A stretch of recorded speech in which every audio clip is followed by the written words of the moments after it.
मुख्यमंत्री शिवराज सिंह चौहान एवं उनके बेटे कार्तिकेय सिंह चौहान पहुंचे नसरुल्लागंज और वहां के कोविड केयर सेंटर का किया औचक निरीक्षण। मुख्यमंत्री शिवराज सिंह चौहान सीहोर जिले के नसरुल्लागंज पहुंचे। उन्होंने आदिवासी बालिका छात्रावास में संचालित 40 बिस्तरों के कोविड केयर सेंटर का निरीक्षण किया।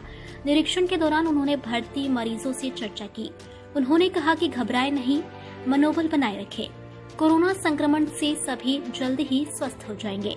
मुख्यमंत्री चौहान ने इस अवसर पर संबंधित अधिकारियों से कोविड केयर सेंटर की व्यवस्थाओं के बारे में विस्तार से चर्चा की एवं दवाइयों, ऑक्सीजन आदि की उपलब्धता हमेशा सुनिश्चित करने के निर्देश दिए। उन्होंने निर्देश दिए कि कोविड केयर सेंटर में भर्ती मरीजों को कोई परेशानी नहीं हो, साथ ही अस्पताल में सभी बुनियादी सुविधाएं उपलब्ध रहें। चौहान ने कहा कि भर्ती किए गए मरीजों के उचित उपचार हेतु सभी चिकित्सीय सुविधाओं के साथ साथ अन्य सुविधाएं भी प्रदान की जाए। पॉलिटेक्निक कॉलेज में 20 बिस्तर का अस्थायी अस्पताल बनाए। मुख्यमंत्री शिवराज सिंह चौहान ने पॉलिटेक्निक कॉलेज परिसर नसरुल्लागंज का भी जायजा लिया। उन्होंने नसरुल्लागंज के आसपास के कॉलेज में 20 बिस्तर का अस्थायी कोविड अस्पताल बनाने के पूर्व में निर्देश दिए थे। उन्होंने कहा कि दवाई, इंजेक्शन के अलावा ऑक्सीजन की उपलब्धता के साथ ही प्रशिक्षित चिकित्सा स्टाफ भी यहां पदस्थ किया जाए। मुख्यमंत्री को संभागायुक्त कियावत ने आश्वस्त किया, निर्देशों के अनुरूप कार्य जारी है और यहाँ अन्य व्यवस्थाएं भी दी जा रही है। यह सेंटर भी शीघ्र ही प्रारंभ होगा। मुख्यमंत्री चौहान ने उपस्थित जनप्रतिनिधियों से कहा कि वे नागरिकों से सतत संपर्क बनाए रखें और छोटे शहरों, कस्बों तथा गांवों में जनता कर्फ्यू के साथ कोरोना गाइडलाइन का भी पालन करवाएं। उन्होंने अधिकारियों को निर्देश दिए कि सतत रूप से लोगों के स्वास्थ्य पर नजर रखी जाए और कोशिश हो कि शुरुआती लक्षण का पता लगते ही आइसोलेशन सहित टेस्ट तथा उपचार की व्यवस्था की जाए। इस अवसर पर संभागायुक्त Kavindra Kiyawat, IG, DIG, SP, SS Chauhan और तमाम अधिकारी एवं कर्मचारी मौजूद थे। नसरुल्लागंज से पवन माहेश्वरी की रिपोर्ट। स्वास्थ्य व्यवस्थाएं देखने आया था, यहाँ भी व्यवस्थाएं संतोषजनक है। 35 बिस्तर अस्पताल में है हमारे, उनमें ऑक्सीजन पे अभी 11 लोग हैं और हमने ये व्यवस्था की है। जरा भी जरूरत पड़े तो 2 एम्बुलेंसें खड़ी है। तुरंत अगर कोई सीरियस पेशेंट है भोपाल रेफर करो, भोपाल में टीम बैठी हुई है पूरी, जो अस्पतालों में भर्ती करवाने का काम करती है और वहाँ जो भर्ती है मैं भी उनसे लगातार चर्चा करता हूँ।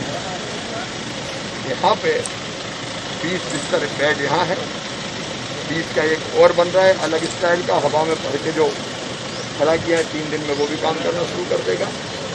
40 बिस्तर का कोविड केयर सेंटर और है। जितनी भी जरूरत है हमारे कोविड के पेशेंट्स को वो पूरा करने के युद्ध स्तर के प्रयास यहाँ भी और पूरे मध्य प्रदेश में हो रहे हैं। लगभग हर ब्लॉक में कोविड केयर सेंटर काम कर रहे हैं और अपने भाई बहनों को संक्रमित कोई दिक्कत ना हो इसकी कोशिश कर रहे हैं। लेकिन इससे भी ज़्यादा महत्वपूर्ण है संक्रमित नहीं होना है। वायरस से संक्रमण नहीं फैल सकता, संक्रमण फैलता हमारे व्यवहार से।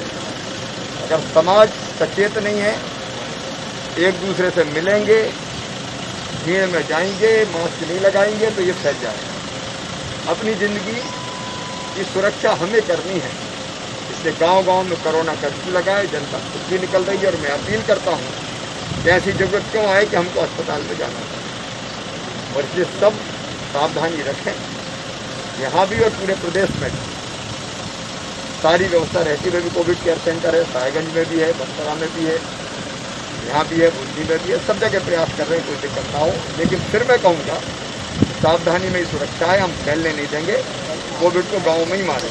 भाई साहब, बुद्धि में रहना सीरियस पेशेंट के लिए वेंटिलेटर की व्यवस्था है। गाँव-गाँव में अभी सर्वे का काम चल रहा है। बुखार, सर्दी, जुकाम, खांसी के पेशेंट ढूंढे जा रहे हैं। पूरे मध्य प्रदेश में चल रहा है इसमें किल कोरोना अभियान, क्योंकि लोग बताते नहीं बताते। तब दिक्कत होती है जब फेफड़ों में इन्फेक्शन फैल जाता है।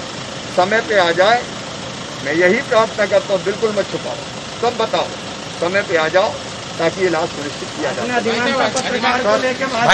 भाई साहब, बुधनी में